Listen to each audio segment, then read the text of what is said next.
Në këtë edicion do të ndiqni.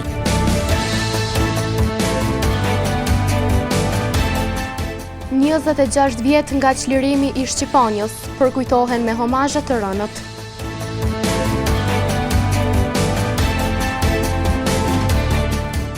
Ndodh dështimi i 17 në konstituimin e Kuvendit të Kosovës. Propozohet që takimet të mbahen një herë në javë.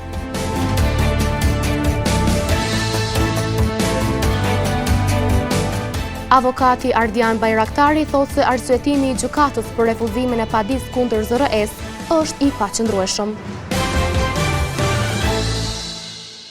Përshëndetje, po fillojmë edicionin qendror të lajmeve këtu në televizionin Syri. Aktivitetet në shënim të 26 vjetorit të çlirimit të fshatit Shqiponj ka nisur me homazhe në nderim të të rënëve në kompleksin memorial të dëshmorëve. Pastaj është mbajtur edhe takimi përkujtues, ku janë evokuar fragmente nga historia e lavdishme e luftës së luftëtarëve të kësaj zone. Familjar të dëshmorëve bashkëluftëtar, përfaqësues të shoqatave të dala nga lufta, zyrtar komunal, përfaqësues të familjes jashtare e të subjekteve politike, kanë qëndruar sot në fshatin Shqiponj. Aty është shënuar 26 vjetorit çlirimit të Shqiponjës. Dita ka nisur me humazhe ndërimin në kompleksin memorial të dëshmorëve në shënim të rënëve për lirinë e vendit.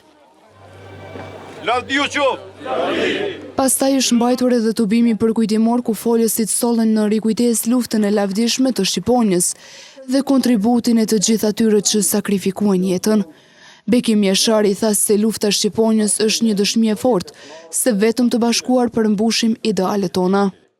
Kjo tokë e ujitur me gjakun e dëshmorëve, flet me zërin e të rënëve për luftën tonë të drejtë, për vendosmërinë e popullit tonë dhe për dinjitetin e pathyeshëm të atyre që u fliriuan për ta çliruar Kosovën tonë. Ndërsa Lah Ibrahimaj tha se sot po shënojmë një përvjetor historik të bazës së parë të ushtrisë çlirimtare të Kosovës. Sot me krenari kujtojmë luftën tonë të lavdishme në emblemin e ushtrisë çlirimtare të Kosovës, e cila me gjakun e beve dhe bija më të mirë të këtij populli shtroi faqet më të ndritshme të historisë sonë kombëtare. Ne sot deri në përulje i kujtojmë këta heroj. I pranishëm ishte edhe kryetari i komunës së Gjakovës Ardian Gjini, i cili tha se dëshira për të kujtuar historinë e luftës po shtohet gjithnjë më shumë. Dëshira jonë për me i kujtu të rënd, vullneti ynë për me kujtu historinë tonë edhe për me i gjetë rrojt tonë atë kësaj lirie, vetëm sa po shkon e po shtohet. 25 vite, mas paku, 26 vite ne e kujtojmë një ngjarje të jashtëzakonshme të luftës sonë, por kur sot i shoh gjithë trit, fëmijët, gratë, burrat, e shoh që krenaria jonë po shtohet. Nuk po zbehet, edhe ky shtim i kësaj krenarie është garancë se pavarësisht rënjeve e ngritjeve, pavarësisht problemeve që i ka vendi jonë sot, ky vend ka më u bë edhe më i mirë. Ndërkaq kryetari i BDI-s Ali Ahmeti tha se Jabllanica dikushme, Glloxhani e Prekazi ishin 3 pikat më të forta të UÇK-s. Jabllanica atëhershme dhe Shqipoja e sotshme. Glloxhani e Prekazi ishin 3 pikat më të forta të ushtrisë çlirimtare të Kosovës. Nga ku gjaku i familjes Jasharëve, vetë që hodhi në veprim, djemt e vajzat e Kosovës për një kryengritje e luftë të përgjithshme deri në çlirim. Era Musharadinaj tha se sa herë bashkohemi vetëm kështu ndjejmë thellë kontributin e gjithë të rënëve në Shqiponjën e Xhetiu. Jemi organizuar në 2 grupe.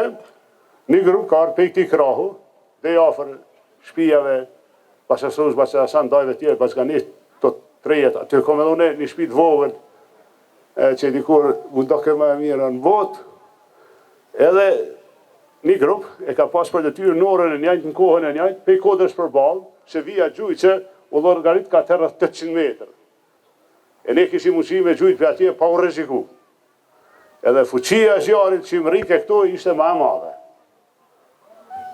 E kemi caktu orën, si çdo gjë që bëhet mirë, edhe unë ku marrë në kohë me një ekip këto, dhe bashkëftarët e mi ka qenë edhe e të mqeku, besone ose jo. Pra i kam marrë disa që ishin aty, se disa tjerë që këshin përvojën shumë beteja i kom dërgu për me bo harkun. Këto gjithë tjerë gjallë të që jenë dera hirë, gjithë s'ka dilem. Këtë përvjetor të 26 me radh, Lazar Hajdaraj, familjare përkujton si ditë pikëllimi e krenarie. E përkujtojmë një ditë si pikëllim, por njëtën kolla një ditë krenarie që në përkujton të rimirin e të gjithë atyre që ranë për këtë tokë, për këtë atë dhej. Që ne t'jemi sot të lirë, të festojmë dhe të gëzojmë të lirë e të mvanë varë. Në ndërim të përvjetorit të 26, në fshatin Shqiponjë sot u ndëruan 43 heronjët dhe dëshmorët e kësaj zone e njohur si vatra më rëndësishme e rezistencës dhe luftës për liri. Gërçi politik në Kosovë nuk ka marrë zgjedhje as në përpjekjen e 17. Deputetët e pranishëm në sallë nuk u dakorduan në zgjedhjen e komisionit për votim të fshehtë për pozitën e kryeparlamentarit. Ndërkohë, partia fituese propozoi që të takohen një herë në javë me qëllim të një zgjidhjeje. Për herë të 17, Kuvendi i Kosovës nuk ka arritur të konstituohet, ndonse zgjedhjet parlamentare janë mbajtur më 9 shkurt. Nga kryesuesi Avni Dehari u kërkua që të zhvillohen konsultime me përfaqësuesit e partive politike.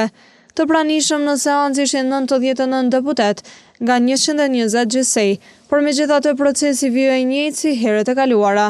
Dehari edhe këtë herë bëri thirrje që partitë politike të emërojnë nga një përfaqësues për të ndihmuar në organizimin e votimit të fshehtë për zgjedhjen e kryetarit të kuvendit, por PDK, LDK, AK dhe lista serbe e refuzuan këtë kërkesë. Për këtë seancë u ndërprej nga Dehari dhe u caktua të vazhdojë më 19 maj në ora 10:30. Pas përfundimit të mbledhjes me Emli Krasniqi nga PDK dhe deputetja LDK-s Hykmete Bajrami, deklaruan se LVV kishte propozuar që seancat e ardhshme të mos mbahen çdo 48 orë, siç parashikon rregullorja e kuvendit, por të zhvillohen një herë në javë. Sipas Mimoza Kusari Lilës nga LVV, ky propozim u bë pasi ritmi aktual i mbajtjes së seancave nuk po sjell ndonjë rezultat. 48 orëshi i cili tashmë brenda këtij muaji në vazhdimsi po përsëritet, po shihet se nuk po jep ose nuk e ka atë rezultat përderisa partitë deri tashme të opozitës nuk e kanë asnjë reflektim në raport me përgjegjësinë e tyre për zhbllokimin e punës së kuvendit. Edhe këtu sot dëgjuam deklarata në të cilën e para u akuzuam edhe një herë për shkelje, përkundrejt se a ishte një propozim me dakordim i cili nuk u mbështet dhe nuk u realizua. Rjedhimisht nuk ka asgjë që mund të quhet ose të deklarohet si shkelje, përveç se një përpjekje për të kthy paksa në një orar tjetër këto takime, dhe e dyta që asnjë nga 3 partitë të paktën ato që deklarohen nuk e ka një qëndrim të njëjtë mbi mbarvajtjen e procesit në seancën konstituive. Votimi i mandateve dhe betimi i deputetëve me 19 prill ishte lëvizja fundit në kuvend, dhe që nga ajo datë deputetët nuk kanë arritur të zgjedhin kryeparlamentarin, duke mbetur në të njëjtën pikë bllokimi. Presidentja e Kosovës Vjosa Osmani të njëjtën organizoi një takim me liderët e partive, pas së cilës deklaroi se nuk u arrit ndonjë marrëveshje për konstituimin e kuvendit, por theksoi se vërejhej një vullnet minimal për kompromis. Kujtojmë se LVV kishte propozuar fillimisht Albulena Haxhiun për postin e kryeparlamentares, por ajo nuk arriti të sigurojë 61 votat e nevojshme në asnjëre nga 6 votimet. Tutje më 1 maj Avni Dehari propozoi që procesi të kalojë në votim të fshehtë. Ky propozim është sfiduar në gjykatën kushtetuese nga partitë opozitare, të cilat argumentojnë se një veprim i tillë bie ndesh me kushtetutën, duke kërkuar që gjykata të marrë masë të përkohshme për të pezulluar mbajtjen e seancave deri në marrjen e një vendimi. Sipas kushtetutës dhe praktikës parlamentare, partia fituese e zgjedhjeve ka të drejtë të propozojë kandidatin për kryeparlamentar. LVV ka bërë të qartë se nuk do të tërheqë kandidaturën e Haxhiut, duke insistuar se ajo është e vetmja zgjedhje. Konstituimi i kuvendit kërkon zgjedhjen e kryetarit dhe 5 nënkryetarëve. Vetëm pas kësaj faze mund të formohet qeveria e re, e cila gjithashtu kërkon mbështetjen e të paktën 61 deputetëve. Gjykata themelore në Prishtinë me 14 maj kishte refuzuar kërkesën për padin ndaj ZRE-s, dorëzuar nga grupi i qytetarëve asnjë cent më shumë. Avokati Ardian Bajraktari përmes një lidhje virtuale i ka bërë të rditur mediumit ton se kanë bërë ankesë në gjykatën e apelit. Me datën 2 maj, grupi asnjë cent më shumë kishte dorëzuar në gjykatën themelore të Prishtinës padinën ndaj vendimit të zyrës së rregullatorit për energji për rritjen e çmimit të energjisë elektrike për 16.1%.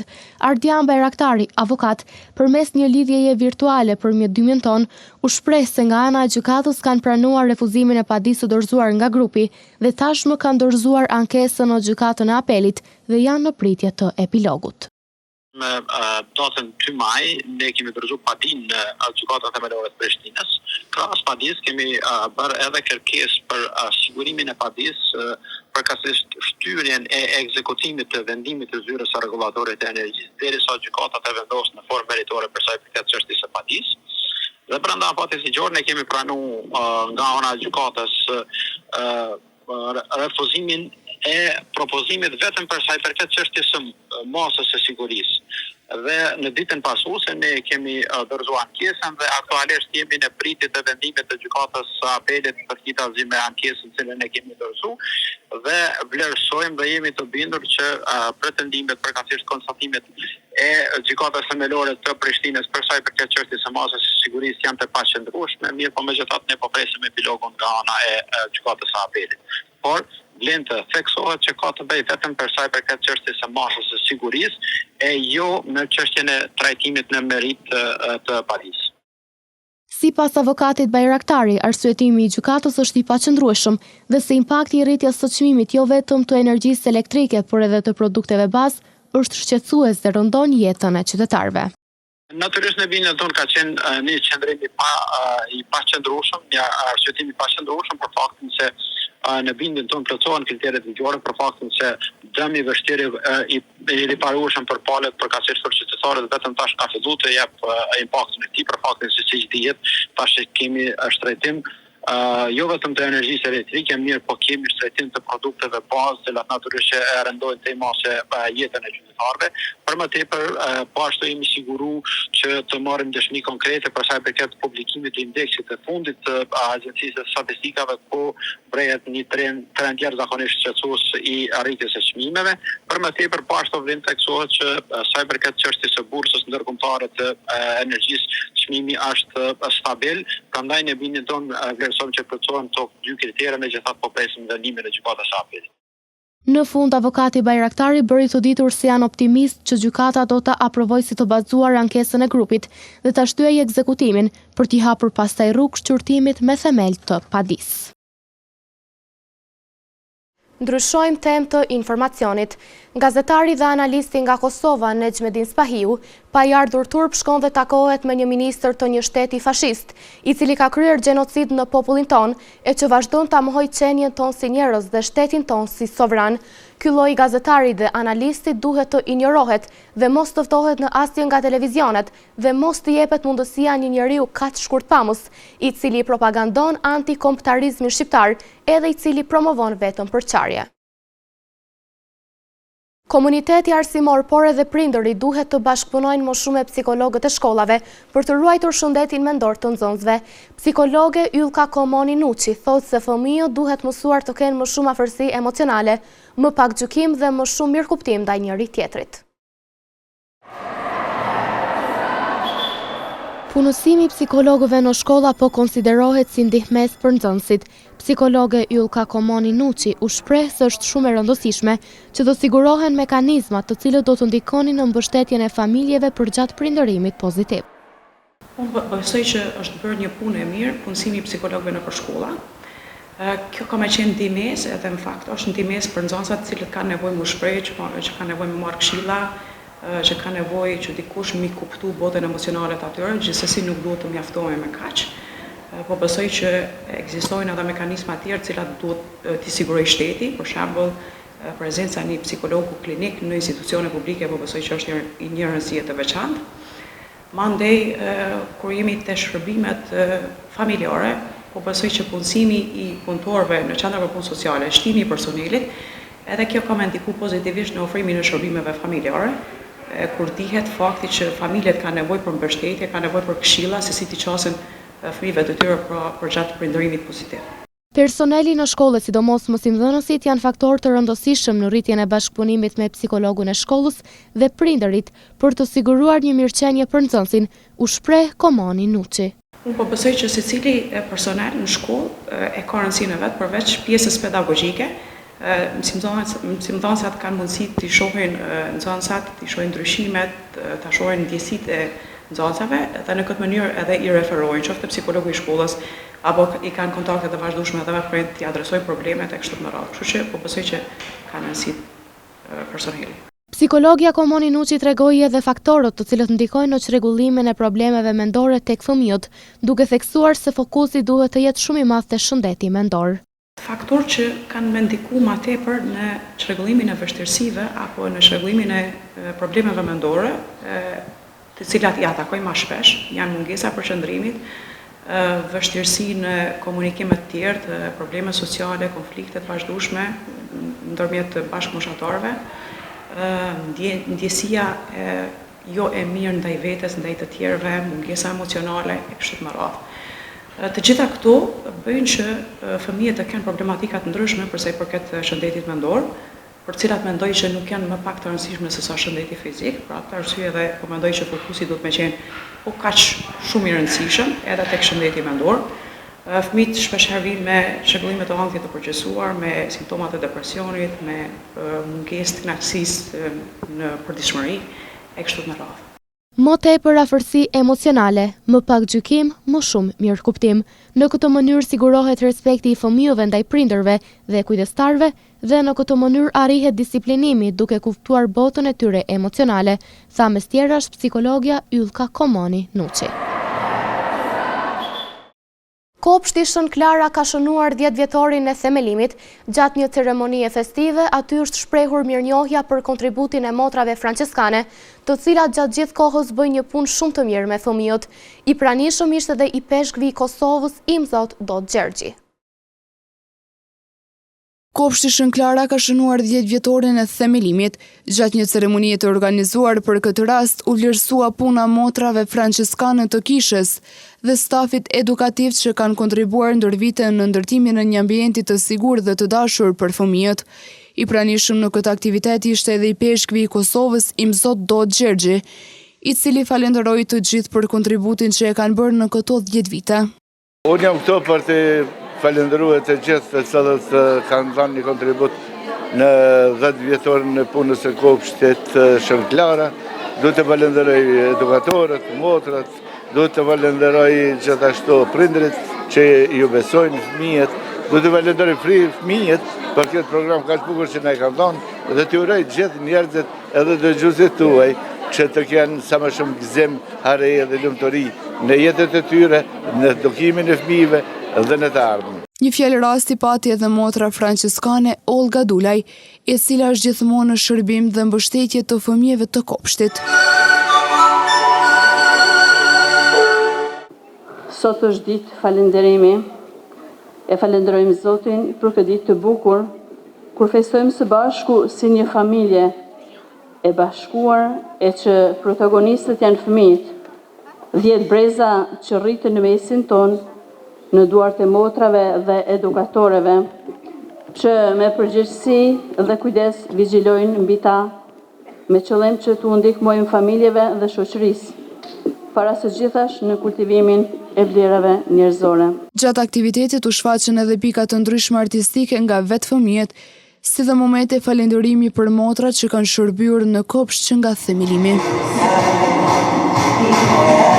Në ditën botërore të hipertensionit, doktori Krishnik Stavileci tha se kjo është një ditë që mundëson rritjen e ndërgjegjësimit mbi hipertensionin dhe ndikimin e tij në shëndet.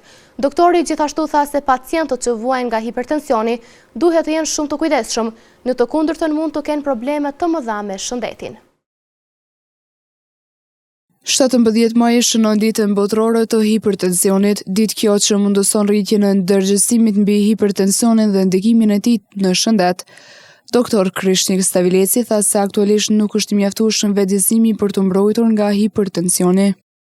Vetëdijsim besoj që ka deri me një pikë, po jo mjaftueshëm, për arsye se shtypja e gjakut është një sëmundje e cila cilësohet si vrasës i qetë. Për arsye se nuk jep simptoma derisa fillon me bë dome shumë të mëdha. Edhe mendoj që këto njerëz duhen mi pas parasysh dhe me u vetëdijsu që tensioni i gjakut është diçka serioze, duhet me u përcjell me rregull, duhet me u konsultu qoftë prej mjekut përgjithshëm deri te specialisti për çdo gjë që kanë paqartësi, edhe normal stilin e jetës dhe ushqimin mi pas në kontroll. Doktori Stavileci tregoi edhe për kujdesin që duhet ta kenë pacientët me hipertension. Meqense se hipertensioni është njëra prej smujeve kronike më të përhapura në botë, gjithmonë duhet pas parasysh se është smujë e cila nuk shërohet, po veç trajtohet gjatë gjithë jetës me terapi, po krahas terapisë pacientët duhen gjithmonë me qenë të rregullt me stilin e jetës tyre, me pas kujdes gjatë ushqimit, me kontrollu sasinë e krypës që marrin, sasinë e ndyrnave, sidomos i ndyrnave të ngopuna shtazore, me praktiku ecjen ose sportin, varësisht prej gjendjes fizike që kanë prej formave të lehta të aktivitetit fizik deri te format pak më të rënda, dhe normal me kontrollu në mënyrë të rregullt shtypjen e gjakut, qoftë në baza dietore ose dhe javore, edhe me marrë terapinë me rregull dhe me konsultu me mjekun. Sipas Ministrisë së Shëndetësisë, edhe Kosova përballet me këtë problematik. Hipertensioni është një prej sëmundjeve më të shpeshta në Kosovë, ndërkohë Liga Botërore e Hipertensionit rekomandon që të gjithë duhet të njohin presionin e gjakut duke kontrolluar atë të paktën një herë në çdo vit. Në vazhdim të ndjekim parashikimin e motit për ditët në vijim.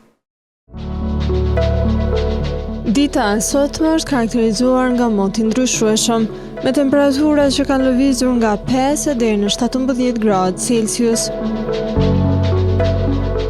Për nesër, temperatura do lëvizin nga 9 deri në 20 gradë Celsius, karakterizuar nga moti me diell. Dita e hënë do të karakterizohet nga moti vranet e me diell, me temperatura që do variojnë nga 9 deri në 22 gradë Celsius. Ditën e martë pritet të jetë moti vranet e me diell, me temperatura që do lëvizin nga 10 deri në 24 gradë Celsius. Për të mërkurën parashihet moti ngjashëm, me temperatura që do variojnë nga 13 deri në 25 gradë Celsius. Moti vranet e me diell parashihet edhe gjatë së enjtës, shoqëruar me temperatura nga 13 deri në 23 gradë Celsius. Për ditën e premtë parashihet moti ndryshueshëm, me temperatura që do variojnë nga 13 deri në 24 gradë Celsius.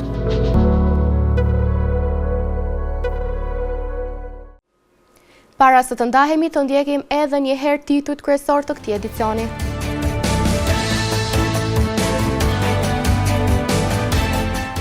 26 vjet nga çlirimi i Shqiponjës, përkujtohen me homazhe të rënët.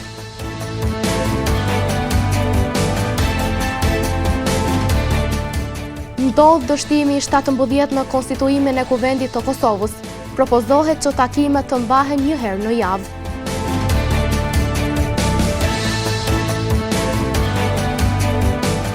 Avokati Ardian Bajraktari thotë se arsyetimi i gjykatës për refuzimin e padisë kundër ZRS është i paqëndrueshëm. Këtu merr fund ky edicion qendror i lajmeve. Ju mund të vazhdoni të na ndjeqni në televizionin Syri, si dhe në rrjetet tona sociale. Mirupafshim.